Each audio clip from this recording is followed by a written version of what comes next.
Gandang umaga po sa lahat. Sa ibang lugar ay magandang hapon. Devotional message natin araw na ito ay tanging pinagmamalaki. Itong Galatians 6:14, ngunit sa ganang akin ay wag nawang mangyaring ako'y magmapuri maliban sa krus ating Panginoong Kristo na nasa pamagitan nito'y ang sanlibutan ay napako sa krus para sa akin. Ako'y napako sa krus para sa Ang mensahe natin ngayon ay mula sa isang makapangyarihang talata sa Aklat ng Galatia. Isang declaration ni Apostol Pablo na hanggang ngayon ay napapanahon.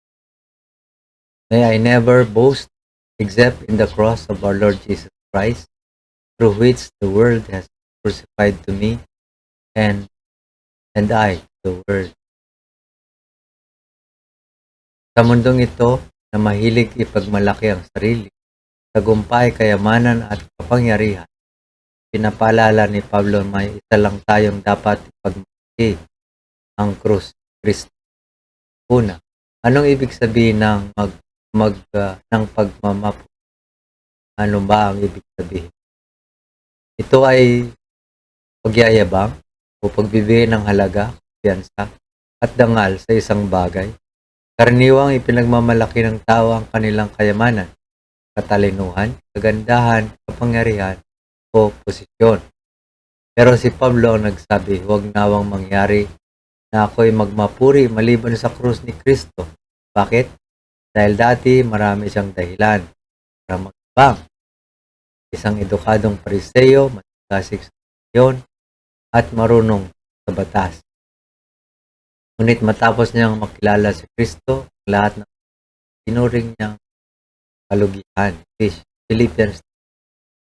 What is more, I consider everything a loss because of surpassing worth knowing Christ Jesus, my Lord, for whose sake I have lost all things. I consider them garbage that I may gain Christ. Yun ang kanya sinabi sa Philippians 8. Tanong sa atin ngayon, ano ang pinagmamalaki mo? Trabaho mo, ang yaman mo, edukasyon mo? Hinahamon tayo ni Pablo, di isang bagay lamang, karapat-dapat, ang krus. Ang kapangyarihan ng krus. Bakit ang krus ang tanging dapat nating ipagmalaki? Para sa iba, ito'y kahangalan, pulis. Para sa atin, ito ay kapangyarihan ng 1 Corinthians 1:18. Apat na katotohanan mula sa krus. Una, pinakamalalim na pag-ibig. Romans 5:8, pinakita ng Diyos ang kanyang pag-ibig sa atin na nang tayo'y makasalanan pa, Kristo ay namatay para sa atin. Di tayo minahal ng Diyos dahil tayo'y mabuti, kundi habang tayo'y makasalanan. Letter B, katarungan at awa ng Diyos.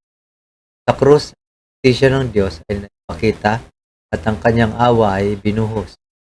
Si Jesus ang tumanggap ng parusa dapat sa atin. Letter C, tagumpay laban sa kasalanan at kamatayan. Sa pamagitan ng krus, natalo ang kasalanan. Kamatayan ay wala ng kapangyarihan sa mananampalataya. Letter D, simula ng bagong buhay. Mula sa kamatayan ay may muling pagkabuhay. Mula sa kahihiyan ay may kaluwalhatian. Mula sa pagkatalo ay may tagumpay. Kaya ipinagmamalaki ni Pablo ang krus dahil ito ang puso ng ating pananampalataya. Napako ako sa sanlibutan. Pakinggan natin ang ikalawang bahagi ng talata. Sa pamagitan nito'y ang sanlibutan ay napako sa krus para sa akin. Ako'y napako sa krus para sa sanlibutan. Ito'y isang makapangyarihang larawan ng pagkakahiwalay. Nasabi ni Pablo, dahil sa krus patay na ako sa mundo at ang mundo ay patay na sa akin.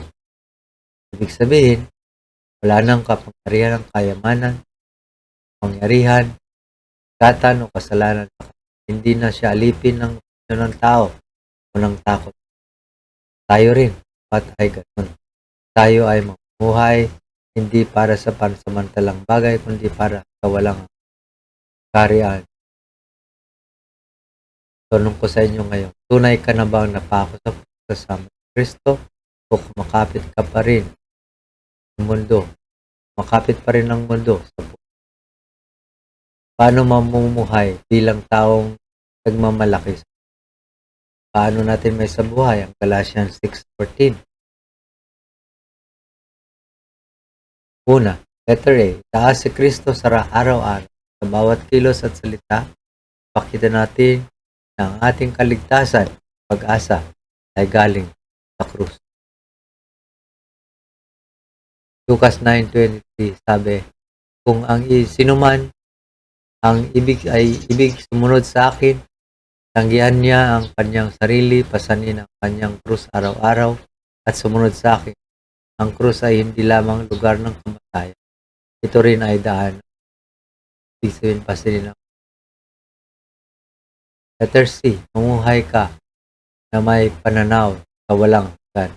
Eternal perspective. Huwag tayong magpakalunod sa mga bagay ng mundo. Tumingin tayo sa langit.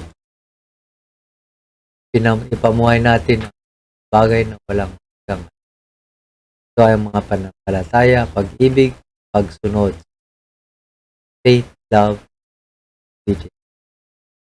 Pangwakas, mga kapatid, tandaan natin, huwag nawang mangyari na ako'y magmapuri, kundi sa krus ng ating Panginoon. Yesu Cristo, Galatians 14. Bitawan natin ang kayabangan, pagkatiwala natin ang lahat kay Kristo. Ang krus, ang ating karangalan, kaligtasan. Nalangin. Aming Ama na nasa langit.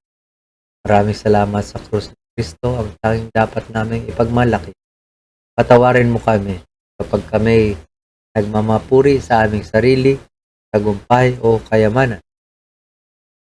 Ituon mo ang aming puso at hayaan mong kami mabuhay para sa iyo lamang. Pako mo po ang aming mga puso sa mundo at buhayin mo kami sa bagong buhay kasama. Maraming salamat po. Panonood, pakikinig, God bless.